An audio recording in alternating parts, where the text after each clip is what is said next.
اب simultaneous contrast آ رہا ہے، ان الذین آمنوا والذین ہاجروا، اس کے برعکس جو صحابہ اور اہل بیت ہیں جو ایمان لے کر آئے اور انہوں نے ہجرت کی، وجاہدوا فی سبیل اللہ، اور اللہ کی راہ میں جہاد کیا۔ جہاد کہتے ہیں کوشش کو، یہ کوشش ہی تھی نا، اپنے جان مال کی قربانی کر کے وہاں سے ساری جائیداد چھوڑ کے بھی بچوں کو لے کے آ جانا یہاں پہ، اور اس کا اعلیٰ ترین درجہ قتال ہے۔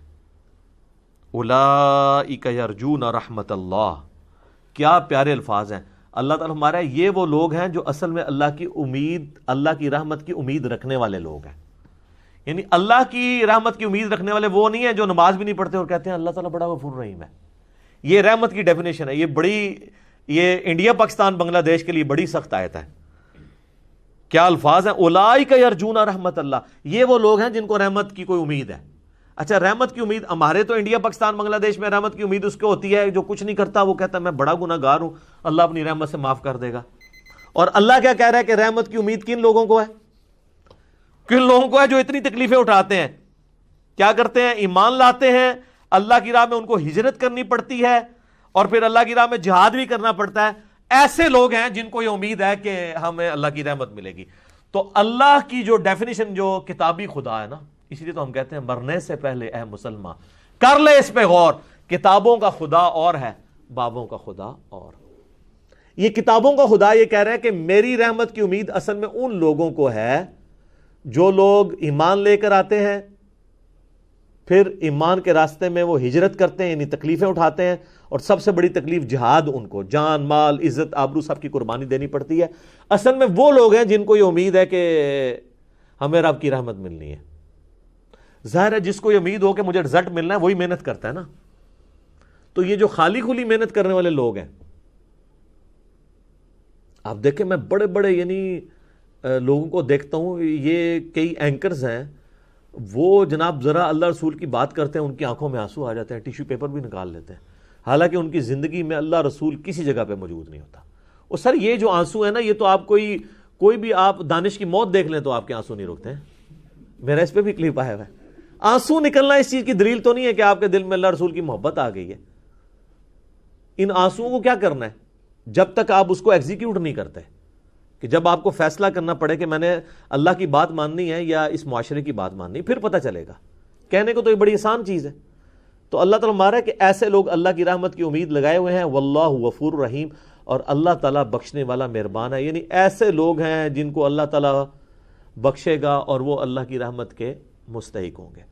میرے ایک یوٹیوب پہ کلپ بھی ہے، اللہ کی رحمت سے دھوکہ، اس میں بھی میں نے یہ چیز بتائی تھی کہ آپ کو یہ جو زبانی کلامی جو رحمت کی آیات بتائی گئی ہیں نا، اور خالی کھلی توبہ، اللہ کے نزدیک یہ توبہ ہی نہیں ہے۔ یہ آپ اپنا بلو والا قرآن نکالیں نا، اس کے پیج نمبر 282 پہ پہلی آیت ہی یہ ہے، اور یہ سورۃ النحل کی آیت نمبر 119 ہے۔ اسی صفحے پہ سورۃ النحل اور پارہ نمبر 14 دونوں ختم ہوتے ہیں۔ یہ اللہ تعالیٰ نے اپنا یونیورسل ٹروتھ بتا دیا ہے کہ اللہ تعالیٰ معاف کسے کرتا ہے۔ اللہ کے نزدیک رحمت کی امیدوار اور معافی کے امیدوار لوگ کون ہیں؟ ثم ان ربک للذین عملوا السوء بجہالۃ، اس کے بعد تمہارا رب ان لوگوں کے حق میں جو کہ جہالت کے اندر بھول چک میں برے اعمال کر لیتے ہیں، ثم تابوا، اس کے بعد وہ توبہ کر لیتے ہیں، من بعد ذلک، اس کے فوراً بعد، واصلحوا، اور پھر صرف توبہ نہیں کرتے بلکہ اپنی اصلاح بھی کر لیتے ہیں۔ ان ربک من بعدها، بے شک تیرا رب یہ سب کچھ کرنے کے بعد لغفور الرحیم، ضرور بخشنے والا مہربان ہے۔ اللہ تعالیٰ ہمارا میں غفور الرحیم اس شخص کے حق میں ہوں جو بھول چک کے گناہ کر بیٹھے، اس کے فوراً بعد توبہ کر لے اور اپنی اصلاح بھی کر لے۔ یہاں لوگ کہتے ہیں توبہ کر لیے پھر کرنے کے لیے توبہ کی ہے، اصلاح کوئی نہیں کرتے۔ توبۃ نصوحا، آگے کو نصیحت والی توبہ نہیں۔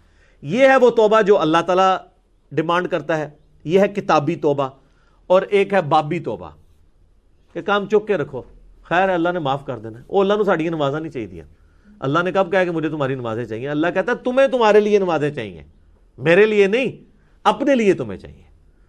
صحیح مسلم کی حدیث 246، بندے کے کفر اور ایمان، شرک اور اسلام کے درمیان فرق ہی نماز ہے۔